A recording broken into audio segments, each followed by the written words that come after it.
The Whistler.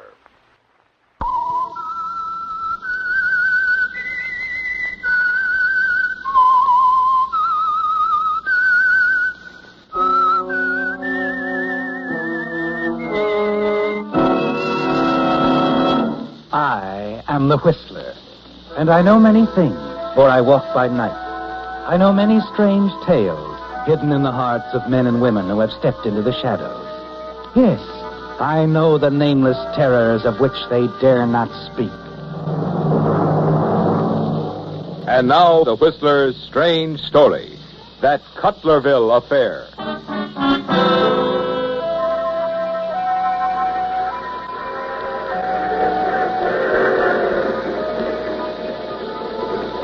The night train from Los Angeles, shattering the stillness of the countryside, had just raced over the North River Bridge and now began to wind serpent-like along its mountain roadbed as David Talbot, sitting in the club car, folded the evening newspaper in his lap and looked at his watch.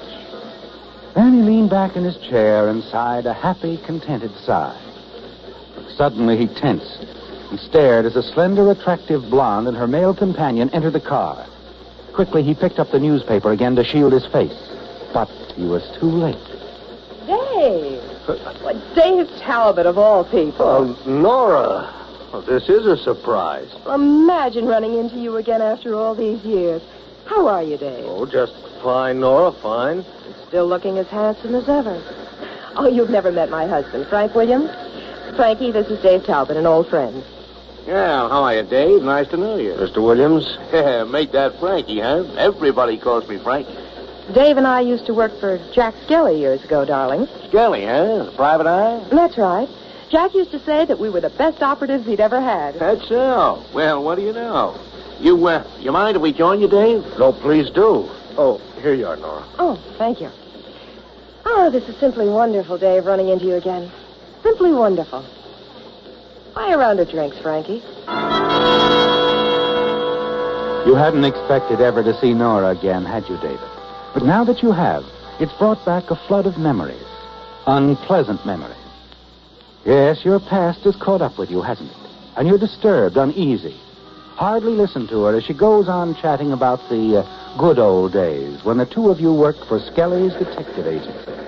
Remember the time, Dave, that Skelly put us on the Cosgrove case? Cosgrove? You know, the old gentleman looking for his daughter. Surely you remember. Oh, yeah. He was a funny little guy, Frankie. But loaded with dough. That's so? Mm-hmm. His wife had divorced him years before, taken their child out west with her. Somehow he lost track of them while he was in Mexico. What'd he do? Find a nice, juicy gold mine? No, he and a partner had gone into some sort of business. Do you remember what it was, Dave? No, not exactly. He had his fingers in several different things. Anyway, Frankie, he came back with around $200,000. Wanted to find his daughter so he could leave the money to her when he passed on. Oh, lucky gal. Maybe she wasn't. You see, we never did find her. Did we, Dave? No, we didn't. Too bad. Let me see.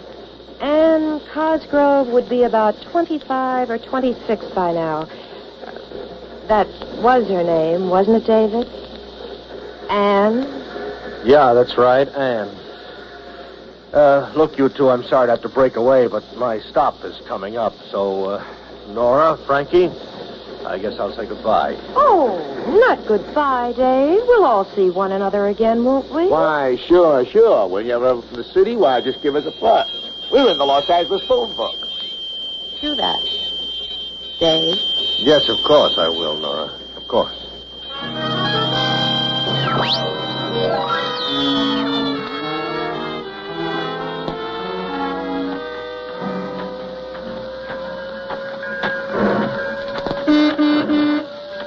Dave! Oh, Dave! Hi! Oh, hello, darling. Train was late. 1 whole minute. Well, never mind that. How have you been feeling? I'm better. Yeah. Well, how'd the deal go? Oh, just fine. I sewed it up. Oh, that's wonderful. Darling, I'm so proud of you. I'm sort of proud of myself the way I handled it. That property sale will net us a nice little commission. The company bought the entire 7 acres? Uh-huh. Going to start building as soon as possible. You know, Culerville should be mighty proud of you, too. Well, it isn't every day a big chemical company decides to build $1 million plant. David, you've been doing wonderfully well in the few years you've been in the real estate business. Oh, just been lucky, I guess. No, darling, it's more than that. You worked hard. You like what you're doing. And people like you. Well, I like Culerville. And now, Mrs. Talbot, how about feeding your husband, huh? I'm famished. Of course, darling. Dinner's all ready and waiting.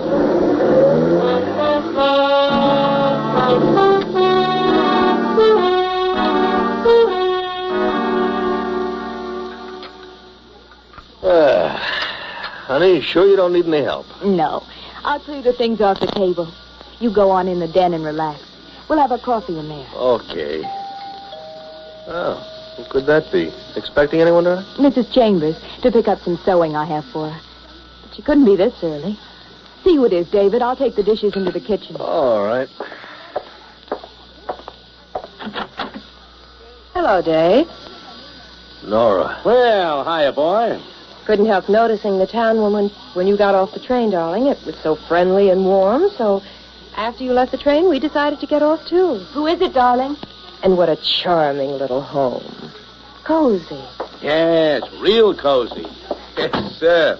Always thought I'd like to settle down in a nest like this someday. White picket fence out in front, roses around the door, you know, the works. Oh, this must be the little woman, eh? Hello. Oh, darling, I'd like you to meet some old friends of mine, Nora and Frank Williams. Hello, Anne.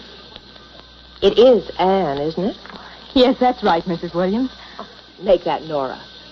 And this is Frankie. Well, hiya. As I was telling Dave, we were just passing through. We decided to drop by and say hello. I hope we're not intruding. Oh, no, of course not. We were about to have our coffee in the den. Won't you join us? Well, fine. Well, this way, Mr. Frankie. Ha-ha, that's the ticket, Ann. Yes, sirree. Well, Dave, it looks like my hunch was right. Nora, what's the idea? You always were a pretty good private eye, Dave. Just the way I figured it. You not only found Ann Cosgrove, the missing heiress, but you married her, too.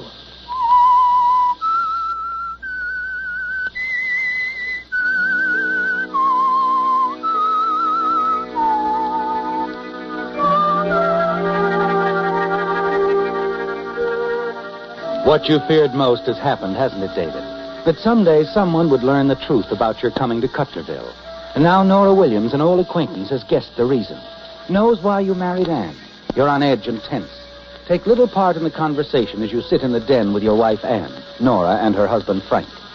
Fortunately, Nora says nothing of your past association with Skelly's detective agency, or of your part in the search launched by Anne's father in an effort to locate her. Finally, you breathe a sigh of relief as Frank gets to his feet and glances at his watch. Well, Nora, baby, if we're going to catch the train. Oh, is it that time already? Seems we just got here. Must you rush off so soon? Yeah, afraid so. Got to be in Farmington by morning. Oh, really, Anne, darling? We'd love to stay, but we can't. Some other time, though. We've so much to chat about. Haven't we, David? Yeah, that's right, Nora. Oh, Dave, you mind if I use your phone? I'd like to call a cab. Oh, don't bother. David will drive you down to the depot. No, wouldn't want to put you out, Dave. No trouble. Now, you three run along. I'm expecting my sewing woman, so I'd better stay here. I've so enjoyed meeting you, Nora. Frank? Thank you, darling. And we've looked forward to the pleasure of meeting you for such a long time. Haven't we, Frank? Yeah, that's right, Nora, baby. We sure have.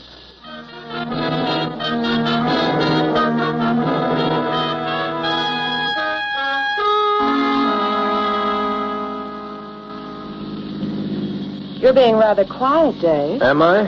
Well, he's probably got a lot on his mind, Nora. Puzzled, maybe. Well, I'm sort of puzzled myself, David. Here you are driving a 3-year-old car, residing in a modest little cottage. Oh, it's nice enough, but hardly what I expected. I thought we'd find you living in style, in keeping with that nice fat bank account. Yeah, that's right. How come, Dave? I just don't happen to have a nice fat bank account, that's all. Oh, David, come now. Ann's father died over a year ago. Surely you must have arranged for his lawyer to find her. No, I haven't arranged anything. Really? Tell me more. Sure, I'll tell you the whole story. I had a plan all worked out when I came to Culerville, and I carried it out. I met and married Ann Cosgrove in what the locals called a whirlwind courtship. Go on, David. This is interesting. And I figured I'd wait 6 months or so and then fix it so that Ann would learn about her father and the money. I just never got around to it. And why not? Because something went wrong with my fine plan within a few months of the marriage. Ann became ill, very ill, almost died. That's when I realized how much I really loved her. Oh, no. Did you hear that, Frankie? The man is telling us he fell in love with a girl. I don't expect you to believe me, Nora, but it's true. Ann is different from any girl I've ever met. The clinging vine, fragile, the helpless type.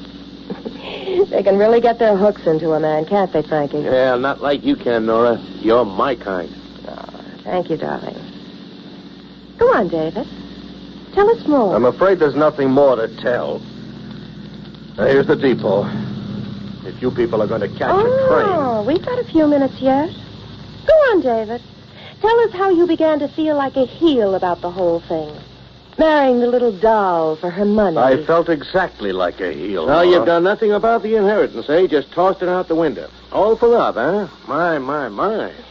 Well, now I've heard everything. You've heard the truth, every word of it. Would Anne believe you? I think she would. But you're not certain, are you?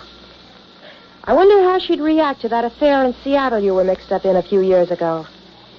Remember, David? The little widow, Marcia Winston? Uh-huh. A skeleton in the lad's family closet, eh? Something I don't know about? The widow and David were engaged to be married, Frankie. They made a charming couple. Dave with his looks and the widow with her money. Yeah, of course. She had to have money. All Dave's girlfriends have money. Oh, naturally. It made her so attractive to David. And she was so smitten, she even went as far as to change her will. Leaving everything to Davy here, eh? Right. Just as David planned. Now, look, Nora. And then a terrible thing happened, Frankie. Before the wedding could take place, the widow accidentally took an overdose of sleeping pills. Died. Also according to plan, Dave? You know I had nothing to do with that, Nora. Well, the courts decided that way, but the newspapers seemed to feel that your acquittal was a travesty on justice. Yeah, got off the hook and got the cash, too, eh? Well, unfortunately, Dave didn't get a cent, Frankie. What? What's that? No, you see, it turned out that the widow had had a change of heart. A week before she died, she changed her will again. But Dave didn't know about that when she accidentally took the overdose of sleeping pills. Did you, Dave? You mean that Davy here didn't collect a single sou? Not one. After all that trouble? My, what a staggering blow. Makes an interesting story, doesn't it, Frankie? Oh, very. That must be our train, baby. Don't want to miss it. Thanks for the lift, Frankie. Yes, thanks for everything, Dave. Just forget it. I'll be seeing you. Yes, we'll be seeing you again. Real soon.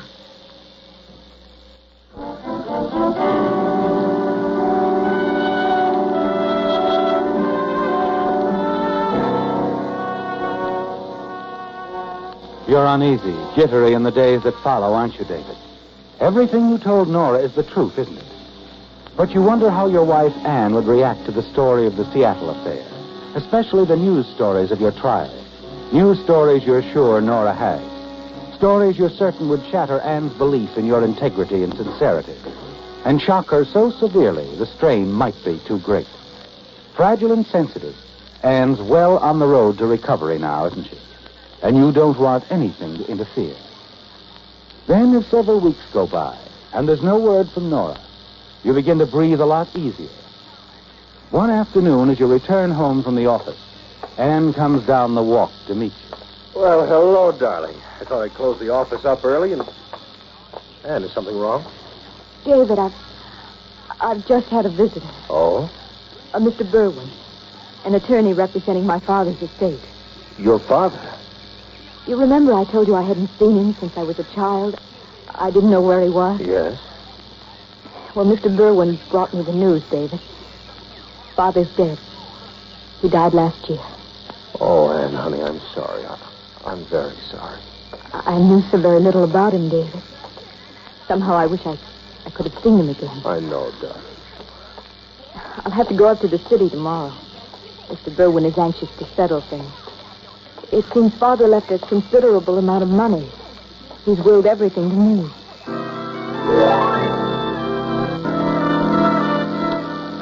It's all Nora's doing, isn't it, David? Yes.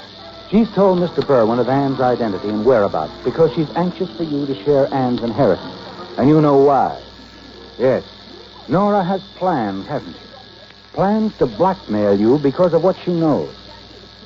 The following day, you and Anne drive up to the lawyer's office in the city. The meeting is brief, the formalities over quickly. And as the two of you leave the office... David, is something wrong? Has it to do with the money? You're a wealthy woman, darling. The money is as much yours as it is mine. No, it isn't, Anne. It's yours. All yours. But, David... When we get back to Culerville, I want you to open a separate account at the bank. Darling, that's silly. No, dear, it isn't. But I thought we could invest the money. Anne, listen to me. If you want to invest, why don't you have a talk with Carter down at the bank? Let him handle the matter for you. But, David, I don't understand why. Because it's your money. I don't want any part of it. David... No, Anne, I'm sorry, but please do as I ask. Won't you? Well, all right. If that's the way you want it.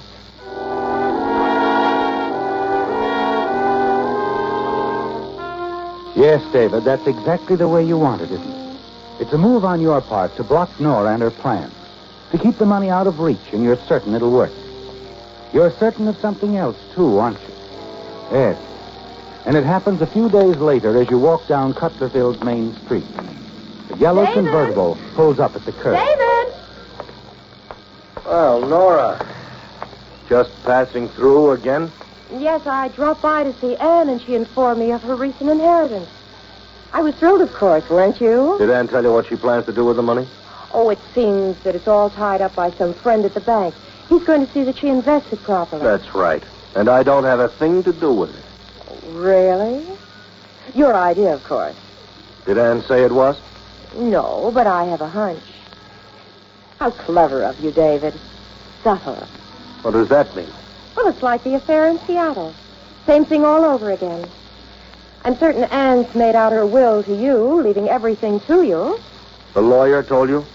No, Dave, Anne did. A few minutes ago. And now that you stand to inherit her money, I hope for your sake she doesn't take an overdose of sleeping pills. After that Seattle situation, it would look bad for you. Real bad. Nora isn't going to give up, is she, David?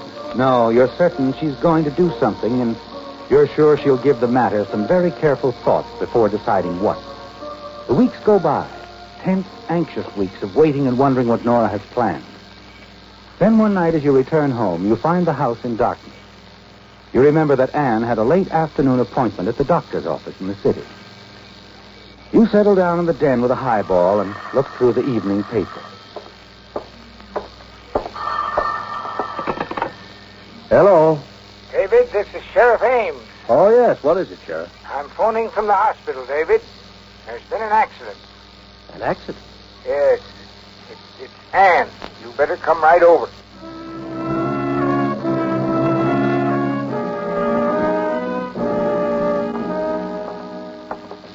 Now, take it easy, David. The forester said she's had a close call, but she'll be all right. How did it happen, Sheriff? Where? Oh, on the old Crown Hill Road. Another car sideswiped hers. Anne lost control, ran off the bank. Some youngsters out on a hayride saw the whole thing happen. They claim the other car ran Anne off the road deliberately. What? It just kept right on going. It was a yellow convertible. Yellow convertible, David. Yes. Nora Williams drives the yellow convertible, doesn't she? Inside the hospital room, you stand at Anne's bedside.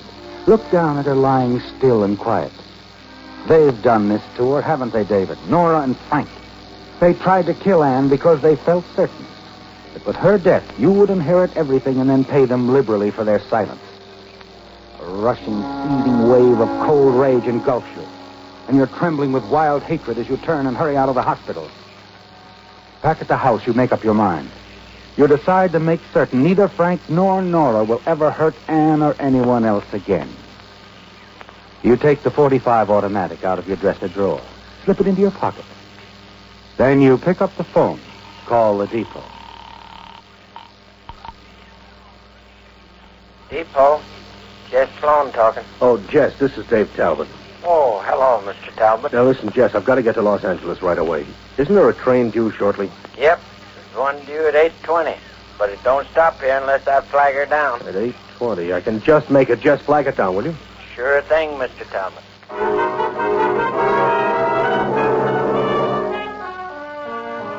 A moment later, you rush out of the house. The night air is cool and crisp. And as you walk the 6 blocks toward the depot, you're thinking things out more and more clearly now. The anger, the hatred you felt back at the hospital subsides a little as your thoughts turn to Anne. And you begin to realize that what you plan to do is all wrong. Even though you're sure you'll lose Anne's love, her belief in you, and your reputation and career in Culerville, if the story of your previous situation in Seattle is made public. You still can't take the law in your own hands, can you, David? No. You've got to give Anne the best protection you can. And you're sure that she'll suffer less in the long run from learning all about you than she would if you went into Los Angeles and took care of Nora and Frank in the manner you feel they deserve. You're only a short distance from the depot when you reach a decision.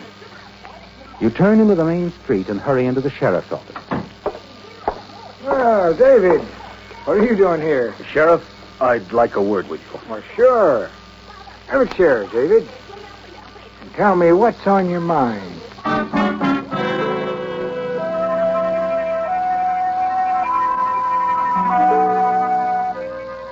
You've made your decision, haven't you, David?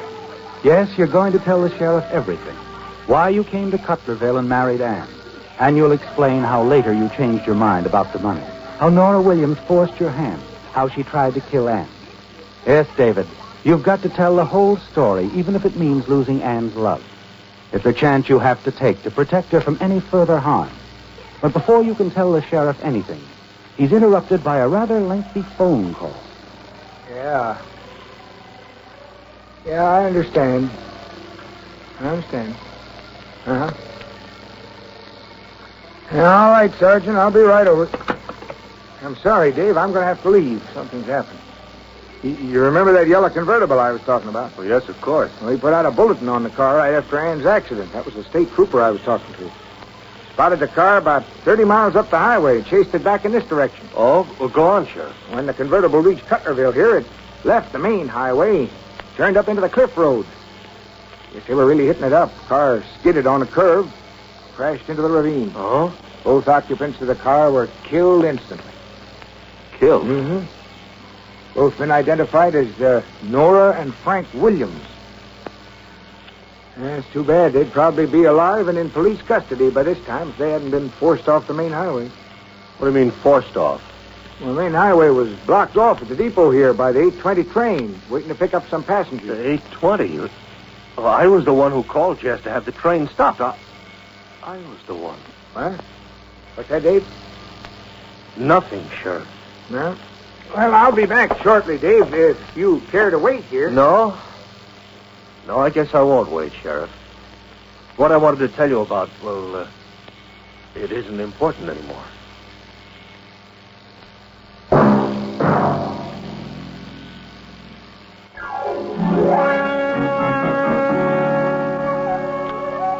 Featured in tonight's story were Bill Foreman as the Whistler, Larry Dobkin, Michael Ann Barrett, Julie Bennett,